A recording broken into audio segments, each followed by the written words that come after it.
Yeah, it's hard to tell, but there's coal um, all over the place around here on the ground. So this was a major coal mining area, and around here there there are likely to be underground mines, and the layers follow the other layers around, so they slope up and down.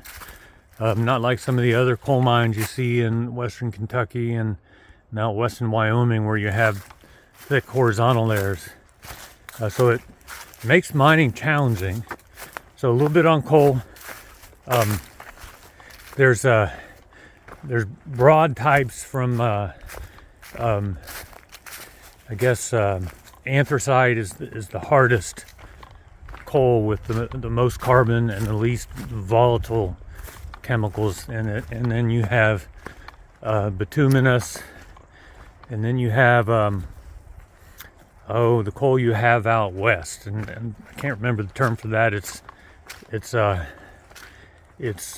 basically has a lot more volatiles, a bit more ash. It's less mature, um, and then the other thing to think about with coal is sulfur levels.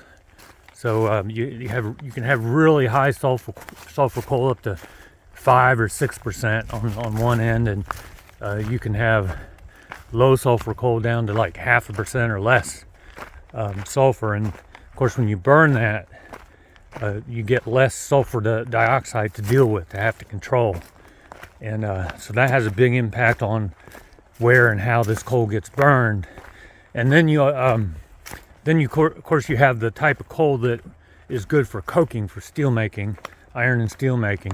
And I don't have a good handle on the qualities in coal you're looking for steel making. So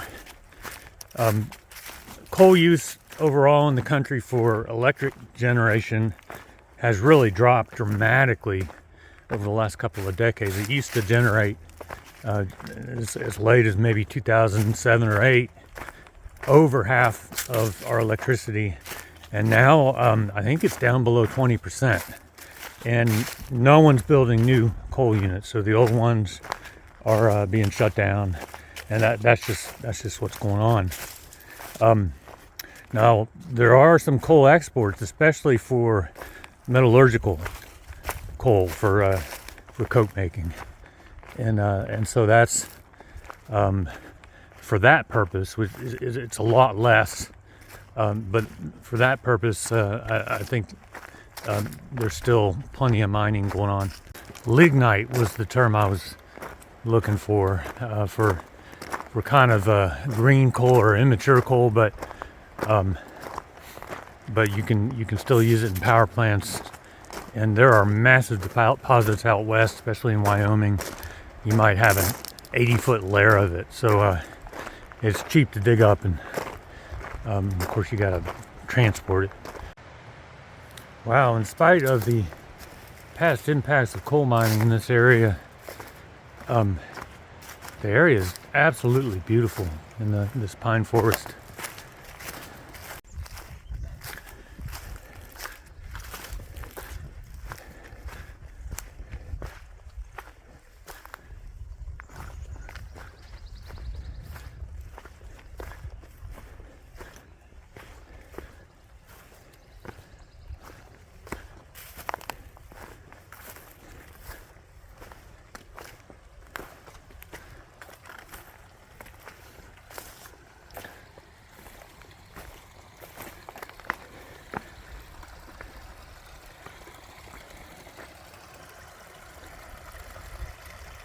Well, I know that dam beavers are a keystone species, so they're a very important part of our ecosystem, but these damn beavers don't make it easy to hike the trail, that's for sure. Well, I was good enough to get across without getting my feet wet, but I wasn't good enough to film it at the same time.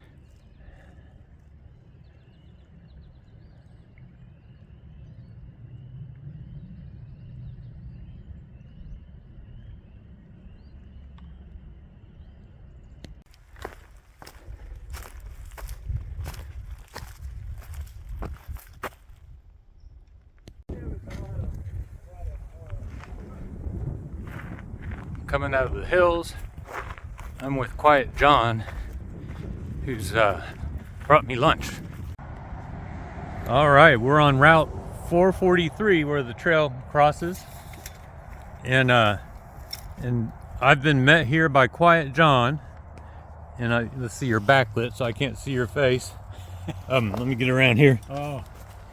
And John has a YouTube channel. And can you tell people how to find it and what you do with your channel? Quiet John Out and About. So I am out and I'm about. Let me see, the last video I did was about fatwood. Anybody know about fatwood? Do you know what fatwood is? If you want to know, look it up. Quiet John Out and About. I did one before that on fire starter, going homemade fire starter. So, and I do a lot of hikes, and I go places and videos. So that's pretty much what I do. Okay. Yeah. Well, I thank you so much, and thank you for this wonderful lunch. And in a couple days, John's going to pick me up from the trail and take me where I need to go. So I really appreciate that.